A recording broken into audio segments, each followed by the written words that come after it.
What's up, good people? Welcome to the talk show. Such a joy to have all of you. My name is Precious. Holding brief.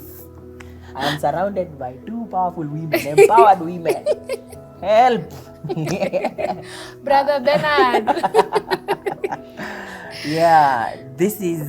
Hope Nyokabi. Yeah, good to see you again. Good to see you too, Fasi. And we are joined by the one and only. The one and only Nyokabi Maria is my name, and I'm glad to be back. Manitoba. You've thrown me. Welcome back. Thank you, You very have much. been found. Yeah. So, the Lord is good. Maria is giving us here some fodder. Unajua inaitwanga juicy news. Juicy news. Juicy news. Guys, gather.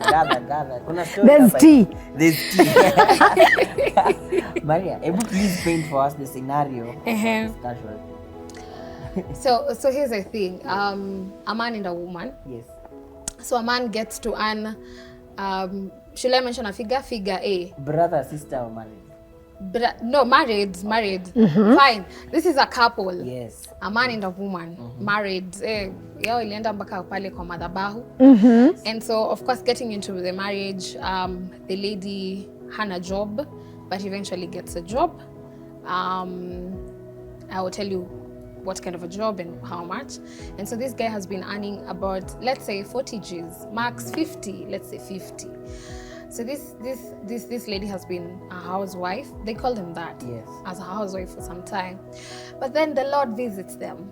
And when the Lord visits, the lady gets to get her contract, and her contract says she earns actually 5 times of what the husband earns. That's Kedo 250.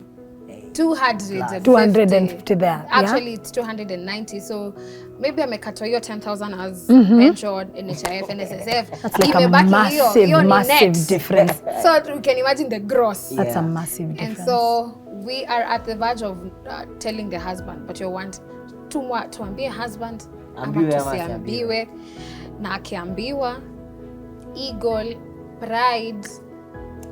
Basi wewe kama husband, unaweza taka kuambiwa? No, you tell us. Wewe utasema. If I was to speak from the perspective of the current generation right now, I think there's two things that we juggle right now, especially as an empowered woman. There's the perspective that the Bible gives of the man as a provider of the home. And then there's also this other perspective of the fact that I'm an empowered woman and I can be able to also provide in the household. So I would find it an unfair conclusion to want to withhold the information from my husband because I want to shirk the responsibility of providing for the family, whereas I've clearly got the capacity to be able to provide for that.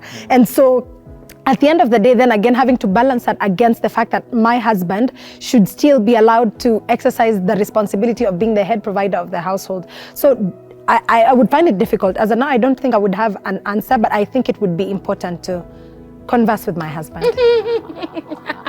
Why are you laughing that way? Is it far from reality? Maria, will you say? Would you tell him? Maybe I'll be happy for the both of us. Okay. At that point, because like, babe, we have money now. And you can imagine, but the what we won't do is have a common and a particular account. Pesa yangu inaingia kwangu, yako inaingia yako. And if he was earning more, would you accept to have a joint account? Our joint account. So, the double standard. Joint account. His money is our money, my money is my money. It's my money, yeah. Okay. Does that actually work? I'm not married, I don't know, but... Let me tell you, I think when I was getting married, they told me, I actually remember someone sat me down and told me the 5 P's of a husband. Number 1, you are the priest. Number 2, you are the prophet. Number 3, you are the provider. Number 4, you are the protector. And then there was another one I'll remember. And they said, if you don't do those 5, you have failed. You have failed as a husband. I said, okay, yes. So we got married, and then there we are. I don't have a job. My wife is working in a very big audit company, and she's the one with the money. She's the one I ask for fare. We've never record ChurchOnline. So there you are. That's the reality. I don't have a job. I'm trying to get jobs. I'm not getting jobs. I'm not getting employed. I've recently joined Bible school. So there we are. So what do we do? So we sat down, and as we had a conversation, and we said, so she said that whatever we get comes to this major pool, and then this is where we run everything. So for us, what worked, she let me in. I have to be honest, when she was getting that job, I was very scared at first, because kwanza, she finished school and she left me in campus. So she started working when I was a student. So sometimes there are decisions I wouldn't feel like I'm the one who should make them. You see? You didn't feel like you had the capacity to do them, or it was like you've already lost the right to do that, because unaongea kama nani? I'm not the one who's bringing this There's to the no table, provision. So it was very difficult. But she made it so intentional and deliberate to just tell me, you still have your say. So, and I think that's what has helped. So even along the way, and I think for as long as I'm a pastor, I will always earn less than my wife. Then you've made peace with that fact. And I think, Pasi, I think that we Christians have a very good manuscript to read from. Let me call it a blueprint or whatever to read from, for the marriage thing. It's because we have essentially been taught that once you get into the institution of marriage, you already become one person. I think people who struggle with that question are people who have held on to their individualistic ideals and selfishness. That is why it becomes very difficult to bring up that conversation, because then how come, why should I, and all of that. But once you realize that this is a partnership that has been designed to work, and to work to benefit the both of us, and we stand a much better chance of benefiting and prospering the both of us if we live in harmony together, which includes even our finances, then it would probably interact with this question way less. I think also the fact that these two, using our example, it depends on the relation that you get to have with your husband. For sure. Because the fact that you are afraid of actually saying that this is exactly what I am earning, whether we started off at a certain point, because I can imagine by the time you're getting married, your wife actually knew that you didn't have a job and you are not earning, but alitikia tu, you are a good wife. You're a good wife. That was good faith. But then again, this one, they got married while the husband was earning and he was, calling the shots and all that. And so now she thinks that this whole thing will just take a diverse way. And so for me, I think once you become friends with that particular person and get to have a conversation, like a very candid conversation of, fine, I am earning this particular amount, but doesn't mean that it makes you less of a man. It doesn't, I will not be the man simply because I'm earning mine. That's just one aspect of everything. Finances, sometimes inakuja anaweza kosa job, 6 months probation, alafu ambiwe, sit at home. Or you're fired. I mean, now how you handle this particular point as a man particularly is very key.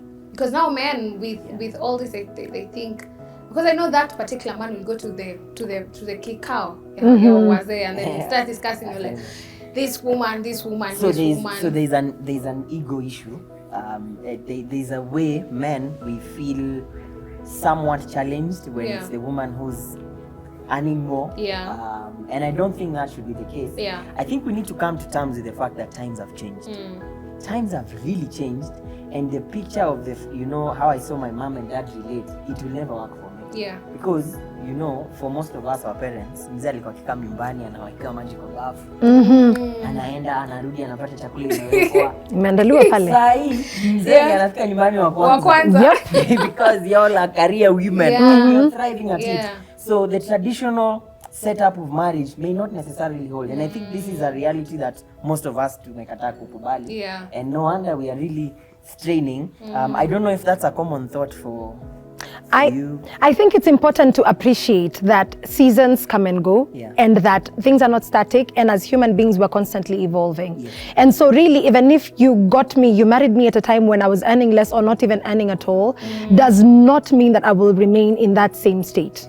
And so really, when you marry me, I think when you say I do, when you stand at that altar, you need to realize the magnitude of what you're saying. When you say I do, you're saying I do to the person that even this person will become 10 years to come. And so really, once you realize that that's what you're doing, then it would create a conducive environment for you to be able to accept with grace the changes that come with it, and learn to be able to adapt with that. I'm not sure, I'm probably speaking from an idealistic point of view like the Gen Zs do, but basically that's what I feel should be the kind of mindset you have when you get into a marriage.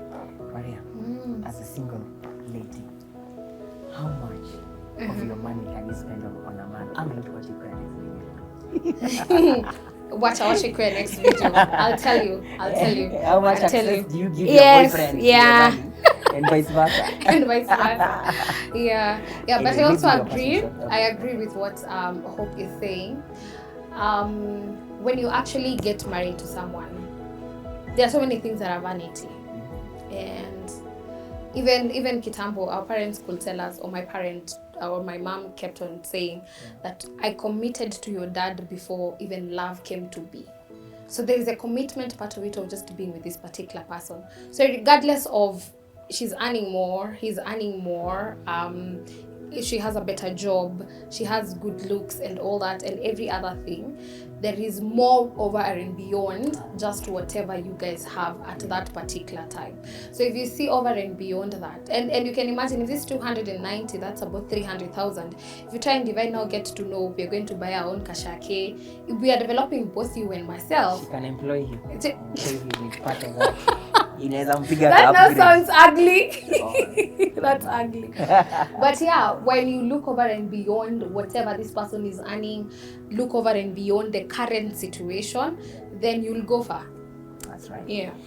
The bottom line, and as since we are doing this God's way, Yeah. I think the advice we receive in premarital classes is that they encourage you to pull your resources together. Yes.